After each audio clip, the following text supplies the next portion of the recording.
Timeless Vibes Radio. You know what I'm saying? Got the Can we do like TVR cribs?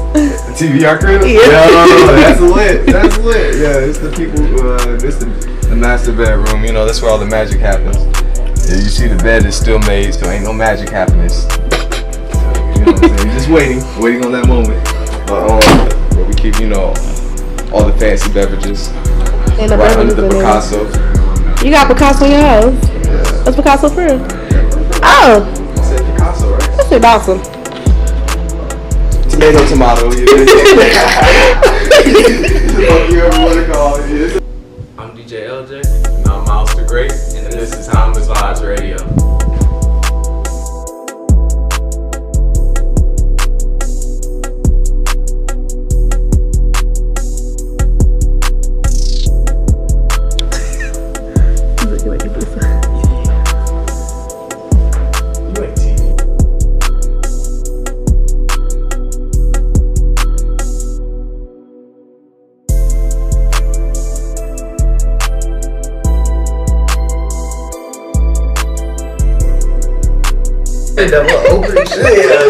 Timeless Vibes Radio. This is podcast 1, official video podcast, and I'm here with the lovely Jewel Jeffries. Please introduce yourself. Well, like you said, I'm Jewel Jeffries. I am a recent graduate of Fayetteville State University. I'm also Bronco Pride. Bronco Pride. Yeah. I'm also a videographer in the Charlotte area, so I also include my booking info as well. So with videography, I do music videos, promo videos, wedding videos, any type of things you need. That's pretty much what a videographer is. Yes. So with videography, I guess first let me ask you, how's your day been? I know videographers in the summertime, this is like asking for madness. Pretty busy schedule? Not so much. I just came back to Charlotte from Fayetteville. I'm still like getting my foot in the door because I had a lot more business going on in Fayetteville because I was always there.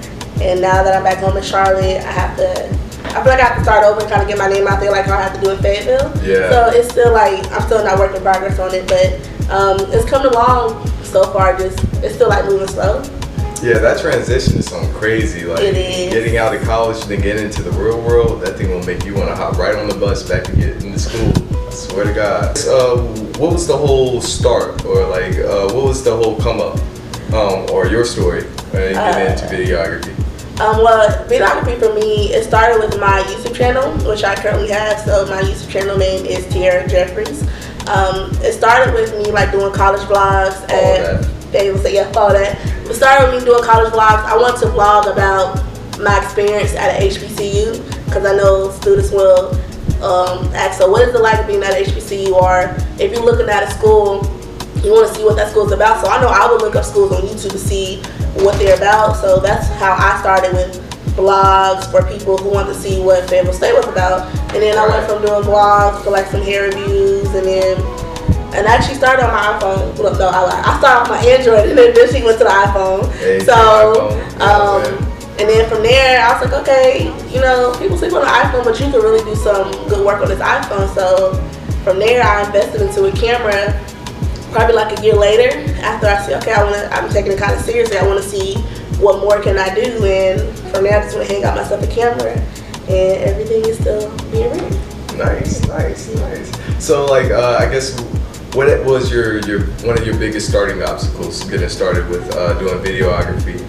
Me personally, as we all know, I'm a DJ, so one of my biggest things is just finding the right songs and actually like getting the software down, getting a good song selection, making sure I get the times, the BPM, the whole 10. I can go on for days with that conversation, a lot. But I mean, I guess what is your story with that? I think for me, it's trying to see which editing software works for me. There's a lot of them, and seeing the type of work I want to produce. So I have to figure out, okay, what type of videos do I want to do, so I can know what type of editing software do I need, or what type of lens do I need. So it just kind of knowing like what exactly do I need on my end before I go out and purchase some of these things or research some of these things. I have to come to clarification with myself, like, okay, Jill, what is it that you want to do, or what is it the type of craft that you want to produce out there? So you said that you started doing vlogs, right? Mm-hmm. So video logging to I guess doing actual pieces of work with filming people. Tell us about that transition. Was it just one? Hey, I'm getting tired of looking at Jewel Jeffries in the camera. Let me look at somebody else, or let me just expand into the different avenues that videography has. It's a little bit of both. Cause like I kind of just wanted to try something different. Like I mean, I don't ever get that tired of looking at myself on camera, but I kind of wanted to see like, okay, I've been doing videos for like 2 years now. I want to see what else can I do, and it was like one day, like literally, like I just woke up and I was like, hey, I'm gonna try to do a film, or I want to see what more can I do with the camera that I have, which is a Canon Rebel. So, cause I would mainly use it for vlogging, and I was like, what else can I do with it? So, I was like, I like storytelling anyway. I like hearing other people's stories, and I like watching like short videos, like short films, pretty much anyway. So that kind of influenced like the direction you were going with videography? A little bit, but more so, stories. Okay. Stories for sure, because everyone has a story to tell. Or like you might even have a story from like where you and the Kobe Lords back in school. Y'all have stories for days. Y'all stories, well, at least from what y'all told me. Funny, y'all stories could be made into a film if y'all want to either react them or get someone to react it for you. But I like stories that kind of have a meaning to, even if it's like something funny and you just did something crazy. It's different genres, but I have to use that as an example because I have stories for days. We have a lot of young business developers out here. What was your main source of marketing when you first started doing videography? Social media, Instagram. Social media. Also like word of mouth, and for me doing people's videos for free at the start at FSU. Before I would even try, like my cheap price was like $25. That's before I started charging that cheap price when I had my iPhone 6 at the time. Hey, and people, they was messing with the iPhone 6. For real, hey, I witnessed it. You feel me? Like Jules, she made a name for herself off the iPhone 6, and shoot. Bro, I did everything off the iPhone. Jules doing people's attitudes, like give us a little insight on the actual videography of people versus alone. Okay, so videography with people, you do have to work with people's different time schedules. Yeah. Which when I was and I forgot to mention, I actually do have a short film coming out July 21st. Oh, we're gonna touch it on that. Okay, when I was working on a short film this past school semester before I graduated, I had to work with a lot of people's time schedules. We're students, so classes, work. I work because I was working as well. I do more than videography. I also have jobs. So try to work with people's schedules and their attitudes, and not saying everyone always has like a bad attitude, but everyone, you don't know the type of vibe or how that person's day went right before that camera goes on. Has there ever been like I don't mean to interrupt, but has there been like any experiences where you had a vibe that really didn't mix in with your vibe, where it was like, hey, you might have to call it quits, or has there always been something where you just have to, like, I guess, do a little bit of gymnastics to kind of fit in with the... I want to say we never called it quits. An example I want to give, one of the scenes for the short film that's going to premiere July 21st on YouTube, it was a big crowd of people. So it was at least about 50 people not want to keep back scene. So I had some people saying, well, I don't want to do this while I'm on camera. And I'm just like, I was like, well, you don't have to, for one. And before I even start filming anything, I let people know what it's for, the reason behind it, and if you're not comfortable being on camera, then you have the option to either step to the other room, or I'll be sure not to get you in the in the camera. Yeah. So, but I never had no one say, "Oh, we're just going to quit," because I would feel bad if I just quit on something, like we just like I don't have to start something at that moment and quit on it unless I have a logical reason. Like, okay, y'all, it was a sign from God, and He said, no, we ain't gonna do it, we're just gonna come back to it. So other than that, godly signs pop up in any of the experiences you had? Lightning strike, electricity goes out, cops knock on the door. Because I kind of wanted to go more into like the transition of good times, bad times. I did have some bad times. I had bad times where some actors was about to get cut. So, like, it was, with the whole thing, I just have to trust the process in it. And Yeah. I was really ready to cut some people. I even came to a point where I also wanted to stop the project for a second with the short film that I'm doing. Or just even certain projects, not even dealing with the short film or just other stuff, just because it was more stuff on top of what was already going on. Yeah. But with me, if I would have quit, it just would have been in the back of my mind. Damn, I could have probably changed something. So I just keep pushing them, you know, until guys be like, no, Drew, you really can't do it no more. Then I just be like, all right, fine. But if he don't say nothing, I don't see me no sign, I'm just keep on pushing until I can't do it no more. Like literally. So. Hey, that's So basically, Miss Jeffries, she does short film. She's in the film industry. She does stuff like that. Can you kind of give us some work you've been in, or? Well, I'm not like for acting or anything. I should get into acting. A director should do acting projects, so you know what to tell you should know. You should do acting projects so you can tell your actors how to act. Right. You know, but me personally, I don't think I'm that good of an actress. I laugh too much around the camera. So, and my short film is coming out. I do have other projects that I'm working on. Right.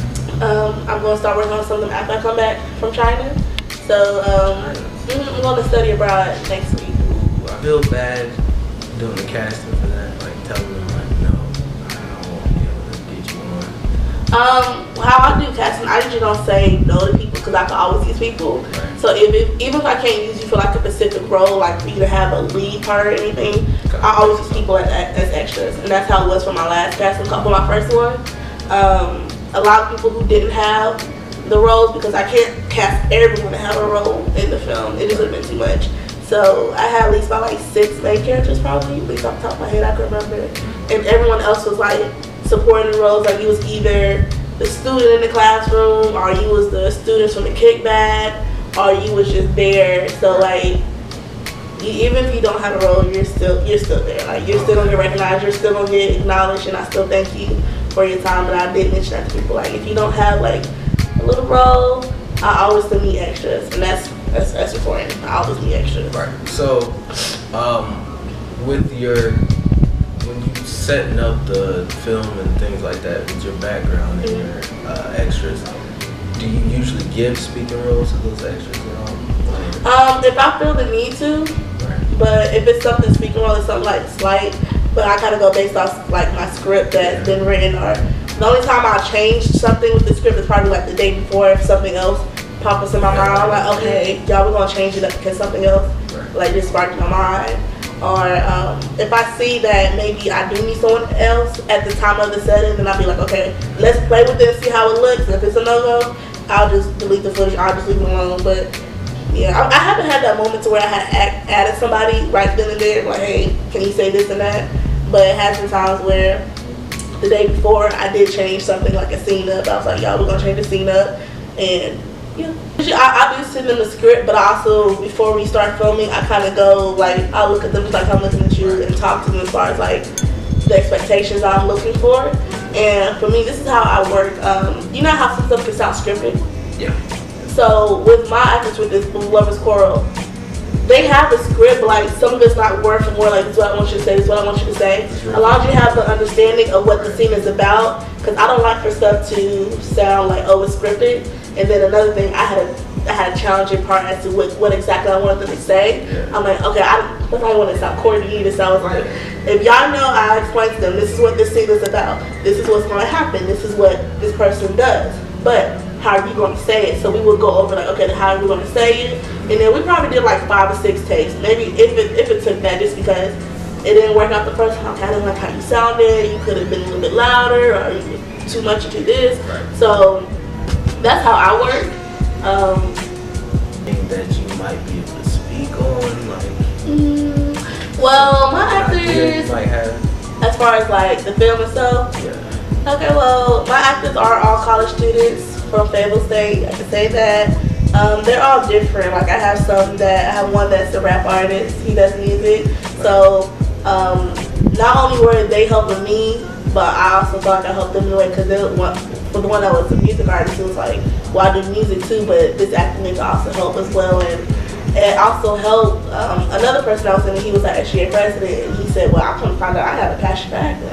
And so like, it was just really dope that the students, the people who I've seen all 4 years on my campus, and they come to my casting call, or some of them didn't come to my casting call. I came up to them and said, "Hey, I'm working on this project. Would you like to be a part of it?" Right. They ended up being a part of my project, and I was like, "Wow, I see something in y'all, and y'all see something in y'all, stuff that y'all didn't see before." So like, and as I mentioned, this is like my first short film, so you know, this is not like the most expensive camera I have in the world. So I do film off a Canon Rebel. So if you're not too familiar with like short films, you can look up short films on YouTube, and everyone has their own type of.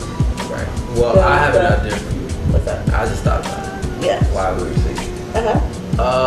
How would you feel about a movie with the premise of two young DJs in a growing city, Charlotte, and you know, the city it doesn't nationally, it kind of gets overlooked. Yeah.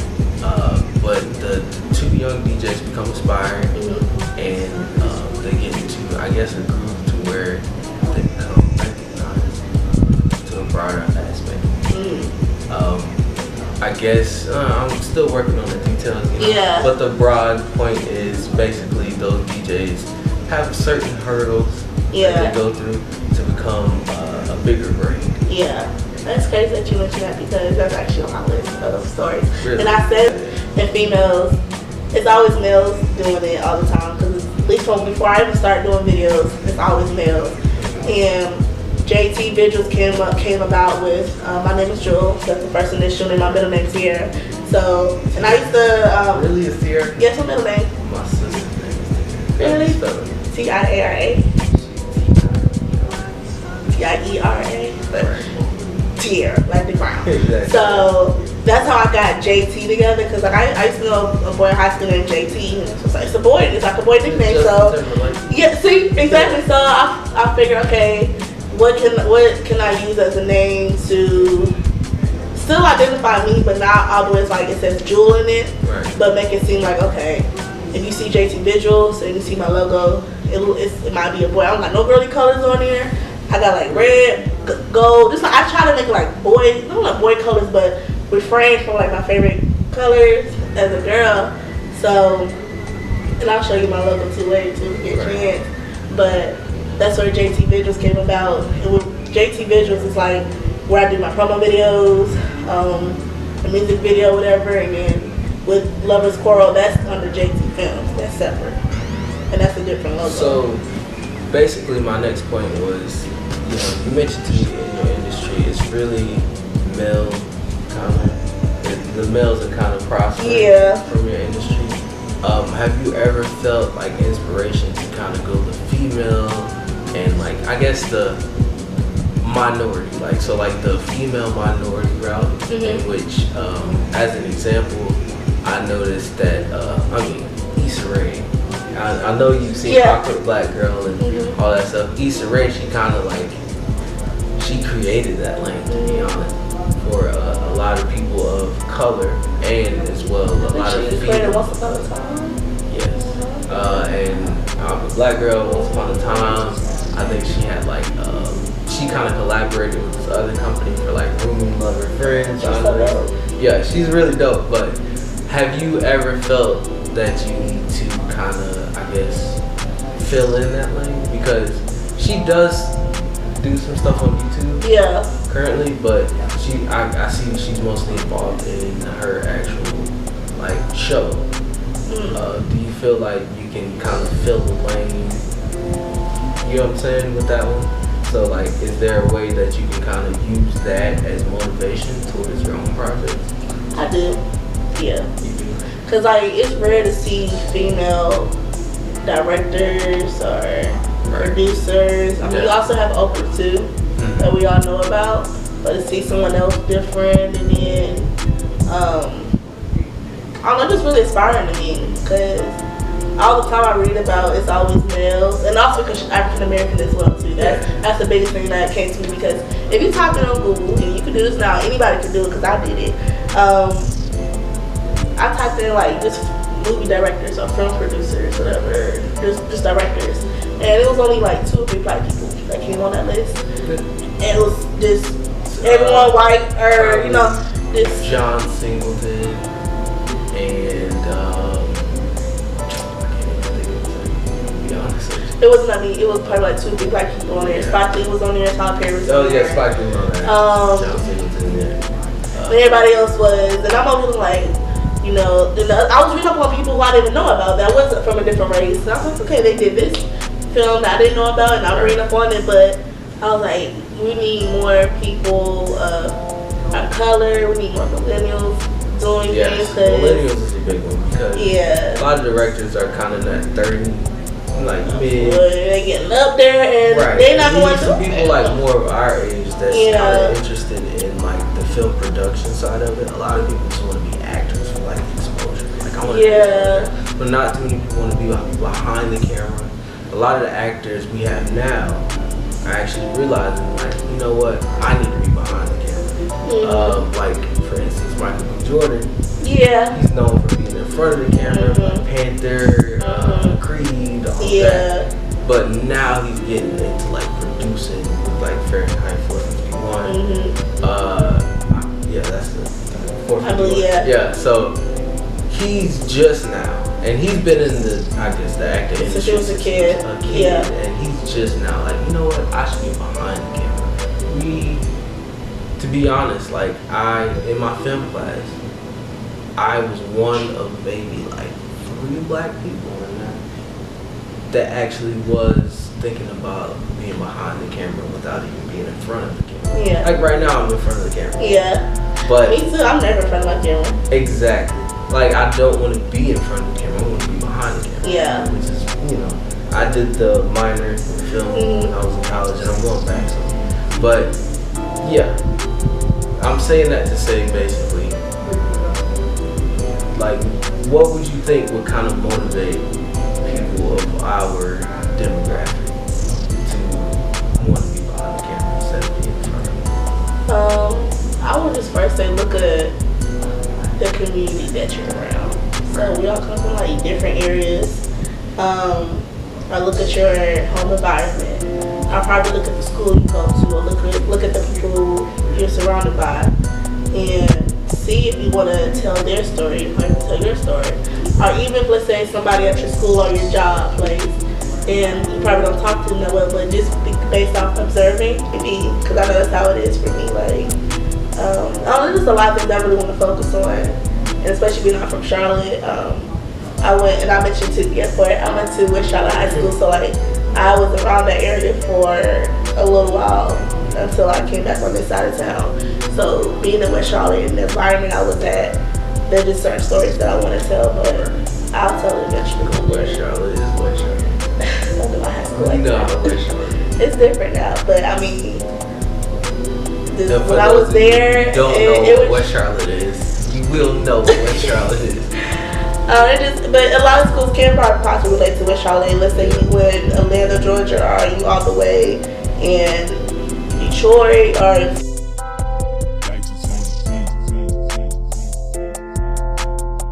Timeless Vibes Radio.